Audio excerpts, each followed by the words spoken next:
ધોરણ 6 વિષય ગણિત પ્રકરણ 2 પૂર્ણ સંખ્યાઓ. આપણે જે સંખ્યા ઉપયોગ કરીએ છીએ 1 2 3 4 એ બધી ગણતરીની સંખ્યાઓ કહેવામાં આવે છે કે જે શું આપણે ગણતરીમાં ઉપયોગમાં લઈએ છીએ. આ ગણતરીની સંખ્યાઓને પ્રાકૃતિક સંખ્યાઓ પણ કહીએ છીએ. પ્રાકૃતિક સંખ્યામાં સૌથી પહેલી અને નાની સંખ્યા એ 1 છે કે સૌથી પહેલા અને સૌથી નાની કઈ સંખ્યા આવે તો 1. પ્રાકૃતિક સંખ્યાઓ અસંખ્ય અને અનંત છે. તેથી સૌથી મોટી સંખ્યા આપણે જાણી શકતા નથી કે સૌથી મોટી સંખ્યા કઈ પ્રાકૃતિક સંખ્યામાં તો એ આપણે કહી શકીએ નહીં, પણ સૌથી નાની અને સૌથી પહેલી સંખ્યા કઈ તો 1. પ્રાકૃતિક સંખ્યાઓના સમૂહને કેપિટલ N વડે દર્શાવાય છે. પ્રાકૃતિક સંખ્યાઓનો જે સમૂહ છે એને આપણે શેના વડે દર્શાવી શકીએ છીએ? કેપિટલ N વડે. કે n બરાબર શું થાય? n બરાબર છગડિયા કૌંસમાં 1 2 3 4 અપ ટુ ઇન્ફિનિટી સુધીની સંખ્યાઓ લખી તે શું કહેવાય? પ્રાકૃતિક સંખ્યાઓનો સમૂહ. હવે છે પહેલાની સંખ્યા અને પછીની સંખ્યા, એટલે કે પૂર્વવર્તી અને પ્રતિવર્તી સંખ્યા. એમાં પહેલાની સંખ્યા એટલે કે પૂર્વવર્તી સંખ્યા, કોઈ પણ સંખ્યા આપેલી છે એની પહેલા કઈ સંખ્યા આવે છે એ જાણવું હોય તો આપેલ સંખ્યામાંથી 1 બાદ કરીએ તો તેની તરત પહેલાની સંખ્યા મળે. દાખલા તરીકે 9 - 1 એટલે કે 9 માંથી 1 બાદ કરીએ તો કેટલા આવે? 8. તો 8 એ 9ની તરત પહેલા આવતી સંખ્યા છે. આપણે દરેક પ્રાકૃતિક સંખ્યાની પહેલાની સંખ્યા શોધી શકીએ તો ના. આપણે એકની પહેલાની જે પ્રાકૃતિક સંખ્યા છે એની પહેલાની સંખ્યા આપણે શોધી શકતા નથી. એટલે કે 1 સિવાય બધી પ્રાકૃતિક સંખ્યાઓની પહેલાની સંખ્યા મળે, પણ 1ની પહેલાની સંખ્યા આપણને મળતી નથી, કારણ કે 1 એ સૌથી નાની પ્રાકૃતિક સંખ્યા છે. એના પહેલા કોઈ પણ પ્રાકૃતિક સંખ્યા આવતી નથી.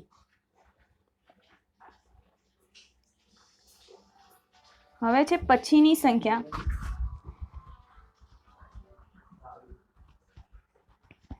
પછીની સંખ્યા એટલે કે પ્રતિવર્તી સંખ્યા. આપેલ સંખ્યામાં 1 ઉમેરતા તેની તરત પછીની સંખ્યા મળે. એટલે કે કોઈ પણ સંખ્યા આપેલી છે એના પછીની સંખ્યા શોધવી છે તો આપેલી સંખ્યામાં 1 ઉમેરવાની, એટલે કે સરવાળો કરવાનો, તો આપણને શું મળશે? એના પછી તરત પછીની સંખ્યા. દાખલા તરીકે 12 + 1 કરીએ તો આપણને કેટલા મળે છે? 3. તો 13 એ 12ની પછીની સંખ્યા છે. બધી પૂર્ણ સંખ્યાઓની પછીની સંખ્યા મળે. જે પણ પ્રાકૃતિક સંખ્યાઓ છે કે પૂર્ણ સંખ્યાઓ છે એની પછીની આપણને સંખ્યા મળે છે. એ સવાલ થાય કે પૂર્ણ સંખ્યાઓ એટલે શું? તો પૂર્ણ સંખ્યાઓ એટલે શૂન્ય અને પ્રાકૃતિક સંખ્યાઓ મળીને પૂર્ણ સંખ્યાઓ બને. શું? શૂન્ય અને પ્રાકૃતિક સંખ્યાઓ મળી, પ્રાકૃતિક સંખ્યા એટલે 1 2 3 4 તો અનંત સુધીની સંખ્યાઓ મળીને શું થાય છે? પૂર્ણ સંખ્યાઓ બને. સૌથી પહેલી અને સૌથી નાની પૂર્ણ સંખ્યા 0 છે. અને પૂર્ણ સંખ્યાઓ પણ કેવી છે? અનંત એટલે કે અસંખ્ય છે, કે જેમાં આપણે સૌથી મોટી સંખ્યા કઈ છે એ જાણી શકતા નથી. પૂર્ણ સંખ્યાઓના સમૂહને આપણે W સંકેત વડે દર્શાવીએ છીએ. W બરાબર શું થશે? છગડિયા કૌંસમાં 0 1 2 3 4 અપ ટુ ઇન્ફિનિટી સુધીની સંખ્યાઓ લખીએ એટલે શું બતાવે છે? પૂર્ણ સંખ્યાઓના સમૂહને. બધી પ્રાકૃતિક સંખ્યાઓ એ પૂર્ણ સંખ્યાઓ છે. જેટલી પણ પ્રાકૃતિક સંખ્યાઓ છે જેમ કે 1 2 3 4 અપ ટુ ઇન્ફિનિટી સુધી એ બધી પ્રાકૃતિક સંખ્યાઓને આપણે શું કહી શકીએ છીએ? પૂર્ણ સંખ્યા. પણ બધી પૂર્ણ સંખ્યાઓ પ્રાકૃતિક સંખ્યા નથી, પરંતુ આપણે બધી જ પૂર્ણ સંખ્યાઓને પ્રાકૃતિક સંખ્યા કહી શકીએ નહીં. તો એનું કારણ શું? કે પૂર્ણ સંખ્યામાં શું આવે છે? શૂન્યથી શરૂઆત થાય છે. પૂર્ણ સંખ્યાઓની શરૂઆત ક્યાંથી થાય છે? શૂન્યથી. 0 1 2 3 4 અપ ટુ ઇન્ફિનિટી સુધી અનંત સુધીની સંખ્યાઓ આવે. હવે શૂન્ય એ કેવી સંખ્યા છે? પૂર્ણ સંખ્યા છે, પણ એનો સમાવેશ પ્રાકૃતિક સંખ્યામાં થતો નથી. તો આપણે બધી જ પૂર્ણ સંખ્યાઓ પ્રાકૃતિક સંખ્યા છે એમ કહી શકીએ નહીં. સંખ્યા રેખા પર આપણે પૂર્ણ સંખ્યાઓ દર્શાવી હોય તો આપણે કેવી રીતે દર્શાવી શકીએ? તો સૌપ્રથમ આપણે સંખ્યા રેખા દોરી અને સમાન અંતરે અંકો લખવામાં આવે છે, કે જે આપણે અહીંયા દેખી શકીએ છીએ કે સંખ્યા રેખા પર કઈ સંખ્યા કેવી રીતે લખવામાં આવે છે. તો સંખ્યા રેખા પર શૂન્યથી આપણે શરૂઆત કરીએ છીએ, તો 0 અને 1 વચ્ચે જે આપણે ચોક્કસ અંતર લઈએ છીએ એને એકમ અંતર કહેવામાં આવે છે. 0 અને 1 વચ્ચેના જે ચોક્કસ અંતર છે એને આપણે શું કહીએ છીએ? એકમ અંતર. આ એકમ અંતર દરેક અંકો વચ્ચે કેવું હોય છે? સરખું રાખવામાં આવે છે, કે 0 અને 1 વચ્ચે જેટલું અંતર છે એટલું જ અંતર 1 અને 2 વચ્ચે પણ રાખવામાં આવે છે. અને 0 અને 1 વચ્ચેનું એકમ અંતર એટલે એક એકમ અંતર થયું કહેવાય. સંખ્યા રેખા પર કઈ સંખ્યા કેવી રીતે લખી? તો સંખ્યા રેખા પર આપણે જે પણ બે પૂર્ણ સંખ્યાઓ દર્શાવી છે એ બે પૂર્ણ સંખ્યાઓમાં જે સંખ્યા ડાબી બાજુ આવશે, જે બે સંખ્યાઓ આપણે પૂર્ણ સંખ્યા પર સંખ્યા રેખા પર દર્શાવતા હોઈએ, એ બે પૂર્ણ સંખ્યાઓમાં જે પૂર્ણ સંખ્યા ડાબી બાજુ આવશે એ સંખ્યા કેવી કહેવાય છે? નાની કહેવાય છે. જ્યારે જે બે પૂર્ણ સંખ્યાઓમાં જે સંખ્યા જમણી બાજુ લખી હોય, જે સંખ્યા આપણે જમણી બાજુ લખી હોય, એ જમણી બાજુ લખેલી સંખ્યા એ બે સંખ્યાઓમાં મોટી સંખ્યા કહેવાય. 0 એ નાનામાં નાની પૂર્ણ સંખ્યા છે. 0 કેવી છે? નાનામાં નાની પૂર્ણ સંખ્યા છે, કે જેથી સંખ્યા રેખા પર 0ની ડાબી બાજુએ કોઈ પણ પૂર્ણ સંખ્યા આવતી નથી. ડાબી બાજુ આપણે સંખ્યા લખીએ તો એ કેવી કહેવાય? 0 કરતા નાની. પણ 0 તો સૌથી નાનામાં નાની પૂર્ણ સંખ્યા છે, તો એની ડાબી બાજુ કોઈ પણ પૂર્ણ સંખ્યા લખવામાં આવતી નથી. હવે છે સંખ્યા રેખા પર સંખ્યાઓનો સરવાળો. સંખ્યા રેખા પર સંખ્યાઓનો સરવાળો કેવી રીતે કરીએ? ધારો કે 3 + 4 આપેલા છે, તો સંખ્યા રેખા દોરી એના ઉપર અંકો લખી આપણે શું આપેલું છે? 3 + 4.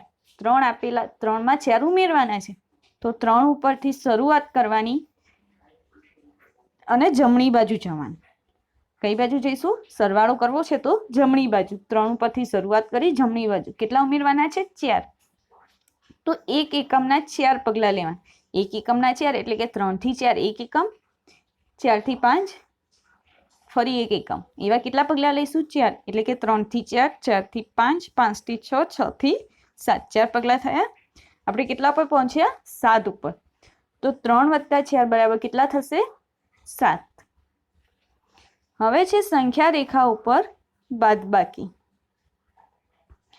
કોઈ પણ સંખ્યા રેખા આપેલી છે એના પર બાદબાકી દર્શાવી છે, તો કેવી રીતે દર્શાવીશું? તો ધારો કે 8 - 3 આપેલા છે, તો સંખ્યા રેખા દોરી એના પર અંકો લખીશું આપણે. 8 માંથી શું કરવાના છે? 3 બાદ કરવાના છે. તો 8 થી શરૂઆત કરવાની, પણ કઈ બાજુ? ડાબી બાજુ. સરવાળામાં કઈ બાજુ જઈએ છીએ? જમણી બાજુ. જ્યારે બાદબાકીમાં કઈ બાજુ જઈશું? ડાબી બાજુ. કેટલા બાદ કરવાના છે? 3. તો એક એકમના 3 પગલા 8ની ડાબી બાજુ જવાના. એટલે કે 8 થી 7 એક એકમ, 7 થી 6 બીજું એક એકમ અને 6 થી 5 ફરી પાછું એક એકમ. એટલે કે 3 પગલા ગયા. કેટલા પર આવ્યા? 5 ઉપર. તો 8 - 3 બરાબર કેટલા થશે? 5. હવે છે સંખ્યા રેખા ઉપર ગુણાકાર. જે રીતે સરવાળા અને બાદબાકી કર્યું એ રીતે હવે સંખ્યા રેખા પર ગુણાકાર. અહીં આપેલા છે 2 × 6. એક વસ્તુ ધ્યાન રાખવાની કે આપણે સરવાળો કે બાદબાકી કરીએ તો જે પણ પ્રથમ સંખ્યા છે એની ત્યાંથી શરૂઆત કરી ડાબી કે જમણી બાજુ જઈએ છીએ. જ્યારે ગુણાકાર હોય તો ગુણાકારમાં 0થી શરૂઆત કરવામાં આવે છે. ધારો કે 2 × 6 આપેલું છે, તો 2 ને 6 વડે ગુણવા શું કરવામાં આવે છે? 2 એકમ 6 વખત જવાનું. કેટલા? 2 એકમ. 0થી શરૂઆત કરી 6 પગલા જવાનું. 2 એકમ કીધા છે એટલે કે 0 અને 1 વચ્ચેનું અંતર 1 એકમ કહેવાય. તો 0 અને 2 વચ્ચેનું અંતર 2 એકમ. 2 થી 4 વચ્ચેનું એકમ અંતર 2 એકમ કહેવાશે. 2 અંકો આવશે. તો અહીંયા દેખીએ આપણે શું કર્યું? 0 થી 2 વચ્ચે 1 એકમ, 2 એકમ અંતર 1 પગલું. 2 થી 4 વચ્ચે 2 એકમ બીજું પગલું. 4 થી 6 2 એકમ ત્રીજું પગલું. 6 થી 8 2 એકમ ચોથું પગલું. 8 થી 10 2 એકમ પાંચમું પગલું. અને 10 થી 12 2 એકમ છઠ્ઠું પગલું. આપણે 6 પગલા લીધા એટલે કેટલા પર પહોંચ્યા? 12 ઉપર. તો માટે 2 × 6 બરાબર કેટલા થશે? 12.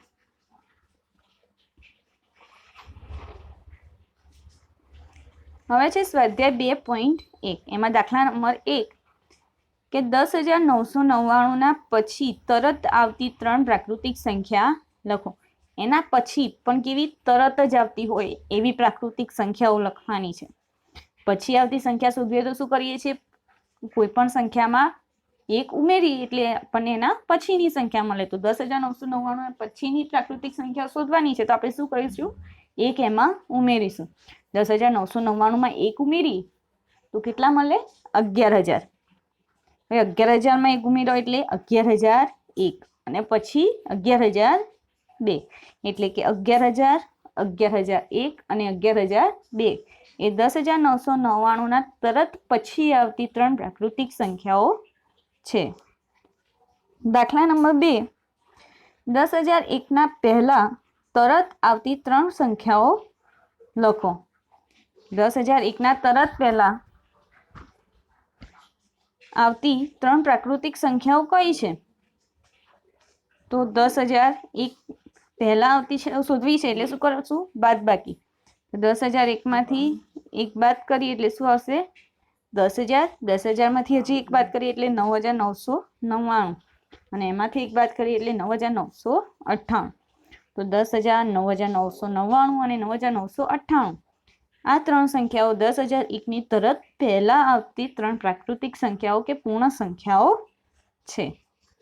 દાખલા નંબર 3, સૌથી નાની પૂર્ણ સંખ્યા કઈ છે? તો કઈ આવશે? 0. દાખલા નંબર 4, સંખ્યાઓ 32 અને 53 વચ્ચે આવતી પૂર્ણ સંખ્યાઓ કેટલી છે તે જણાવો. 32 અને 53 વચ્ચે આવતી પૂર્ણ સંખ્યા એટલે કે 32 અને 53 વચ્ચે જેટલી સંખ્યાઓ આવતી હોય કઈ કઈ છે?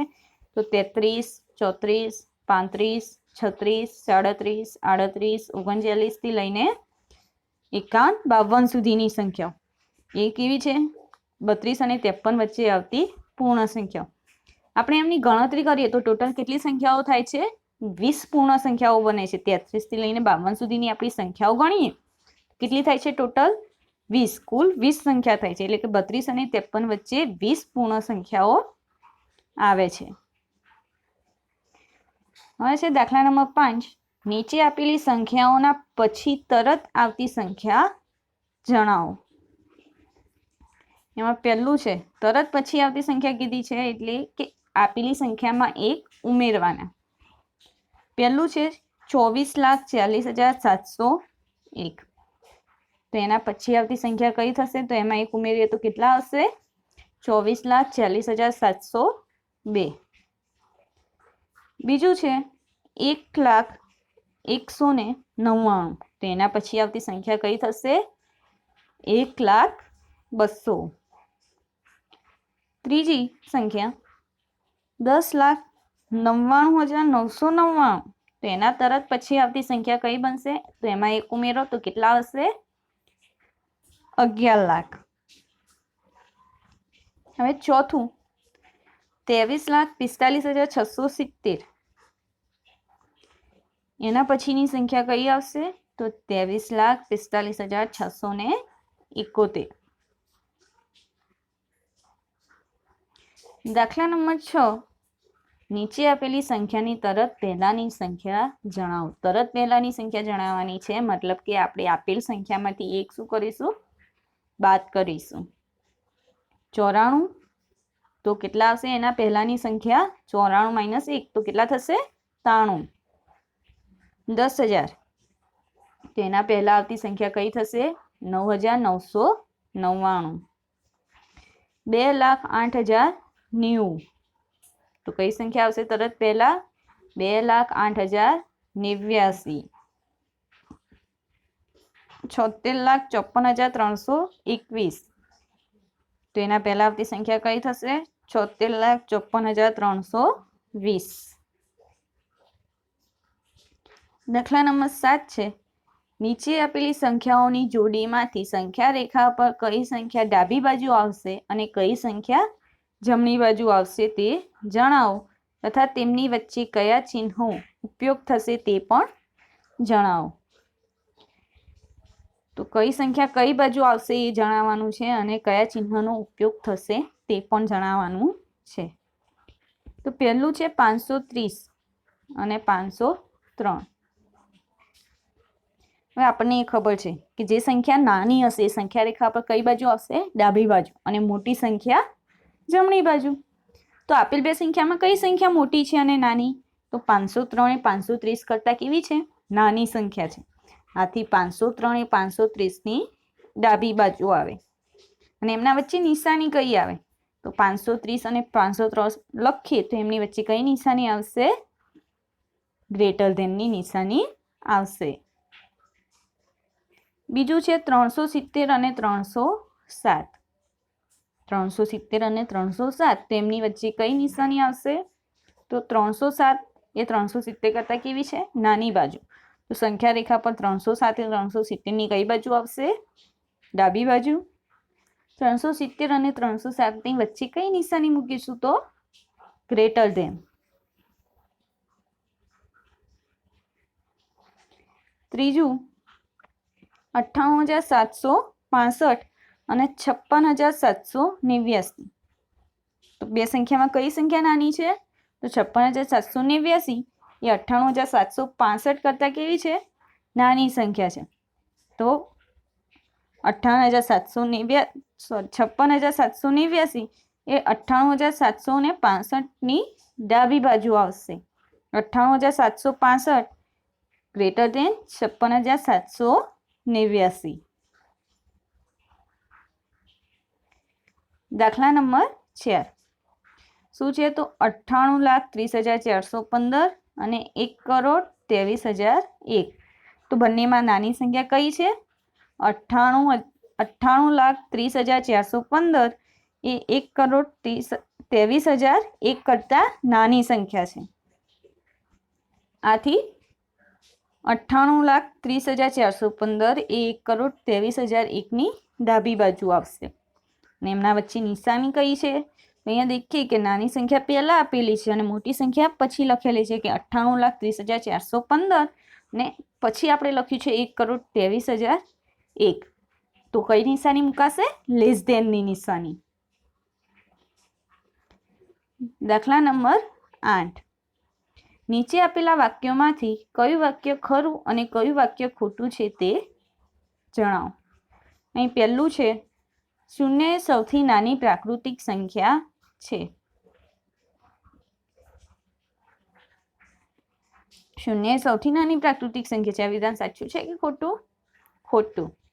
કારણ કે શૂન્ય એ સૌથી નાની પૂર્ણ સંખ્યા છે, પ્રાકૃતિક સંખ્યા નથી. શૂન્યનો પ્રાકૃતિક સંખ્યામાં સમાવેશ થતો નથી. સૌથી નાની પ્રાકૃતિક સંખ્યા તો કઈ છે? 1.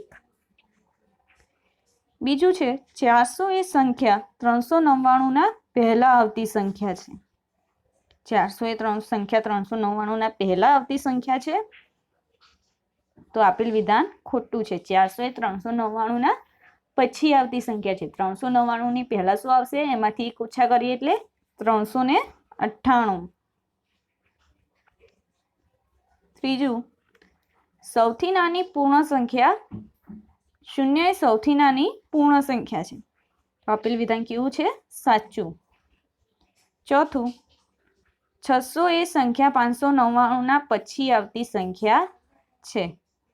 આ વિધાન કેવું છે? સાચું છે. દરેક પ્રાકૃતિક સંખ્યા પૂર્ણ સંખ્યા છે. તો આ પણ વિધાન કેવું છે? સાચું.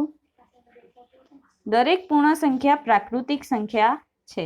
તો આ વિધાન કેવું છે? ખોટું છે. કારણ કે દરેક પૂર્ણ સંખ્યા પ્રાકૃતિક સંખ્યા હોવા શૂન્ય પણ શું હોવી જોઈએ? પ્રાકૃતિક સંખ્યા હોવી જોઈએ, પણ શૂન્ય એ પ્રાકૃતિક સંખ્યા નથી. તો આપણે દરેક પૂર્ણ સંખ્યાને પ્રાકૃતિક સંખ્યા કહી શકીએ નહીં. આગળ દેખીએ 2 અંકોની પૂર્ણ સંખ્યાની પહેલા આવતી સંખ્યા 1 અંકની ન હોઈ શકે. શું કીધું છે? 2 અંકની પૂર્ણ સંખ્યા હોય એના પહેલા આવતી સંખ્યા 1 અંકની ના હોય. તો આ વિધાન સાચું છે કે ખોટું? તો દેખીએ કે ધારો કે 10 છે, એ કેવી છે? 2 અંકની પૂર્ણ સંખ્યા છે. એની પહેલા આવતી સંખ્યા શોધવી છે. તો શું કરીશું? 10 માંથી 1 બાદ કરીએ તો કેટલા આવશે? 9, જે કેવી છે? 1 અંકની સંખ્યા છે. એટલે કે 2 અંકની પૂર્ણ સંખ્યાની પહેલા 1 અંકની સંખ્યા આવે છે. તો આપેલું વિધાન કેવું છે? ખોટું. 1 એ સૌથી નાની પૂર્ણ સંખ્યા છે. તો આ વિધાન કેવું છે? ખોટું. 1 એ સૌથી નાની પ્રાકૃતિક સંખ્યા છે. સૌથી નાની પૂર્ણ સંખ્યા કઈ આવે છે? 0. પ્રાકૃતિક સંખ્યા 1 ની પહેલા આવતી કોઈ સંખ્યા નથી. વિધાન કેવું છે? સાચું છે કે 1 એ સૌથી નાની પ્રાકૃતિક સંખ્યા છે, તો એની પહેલા આવતી કોઈ પ્રાકૃતિક સંખ્યા નથી. પૂર્ણ સંખ્યા 1 ની પાસે તેની પહેલા આવતી કોઈ સંખ્યા નથી. પૂર્ણ સંખ્યામાં 1 આપણે ગણીએ તો એની પહેલા આવતી સંખ્યા આપણને મળશે. હા, આપણને 1ને આપણે પૂર્ણ સંખ્યા તરીકે લેતા હોઈએ તો એની પહેલા આપણને 0 મળે, કે જે શું છે? 1ની પહેલા આવતી સંખ્યા અને પૂર્ણ સંખ્યા છે. તો આપેલું વિધાન કેવું છે? ખોટું. પૂર્ણ સંખ્યા 13 એ સંખ્યાઓ 11 અને 12 વચ્ચે આવે છે. 11 અને 12 વચ્ચે 13 આવે છે? ના, ખોટું. 11 અને 12 વચ્ચે કોઈ સંખ્યા આવતી નથી. પૂર્ણ સંખ્યા 0 પાસે તેના પહેલા આવતી કોઈ સંખ્યા નથી.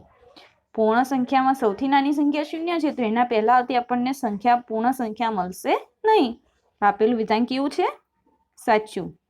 2 અંકોની સંખ્યા પછી આવતી સંખ્યા હંમેશા 2 અંકની જ હોય. 2 અંકોની સંખ્યા પછી આવતી સંખ્યા હંમેશા 2 અંકની હોય? ના હોય. ધારો કે 99 એ કેવી છે? 2 અંકની સંખ્યા છે. એના પછી આવતી સંખ્યા, તો એમાં 1 ઉમેરો. 99 વત્તા 1 કેટલા થશે? 100.